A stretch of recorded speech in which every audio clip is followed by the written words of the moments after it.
Dear viewers and subscribers, সারা দেশে স্কুলের ছাত্ররা অন্যায়ের বিরুদ্ধে আন্দোলন করছে। এরকম কঠিন সময়ের মাঝে একটি বিশেষ সংবাদকে আনন্দের বলতে আমার বুকে লাগছে। তবে খবরটি আপনাদের না দিয়েও থাকতে পারছি না।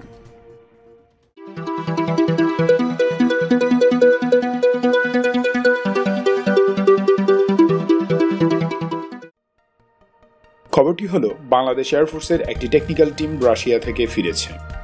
তারা সেখানে বিমান বাহিনীর dedicated attack helicopter platform evaluate করার জন্য গিয়েছিলেন।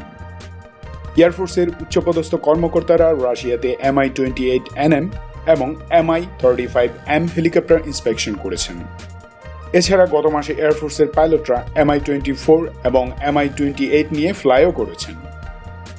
স্ট্র্যাটেজিক্যালি বাংলাদেশের জন্য কোন হেলিকপ্টারটি বেটার হবে সেটি যাচাই করা হচ্ছে এখন।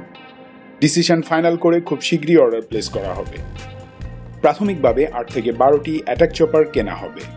এখনও নিশ্চিত নয় যে ঠিক কোন হেলিকপ্টারটি কেনা হবে, তবে Mi-35M আসার সম্ভাবনাই বেশি। নিউজটি নিশ্চিত হলেই আপনাদের আপডেট দিয়ে জানানো হবে। বাংলাদেশ চিরজীবী হোক।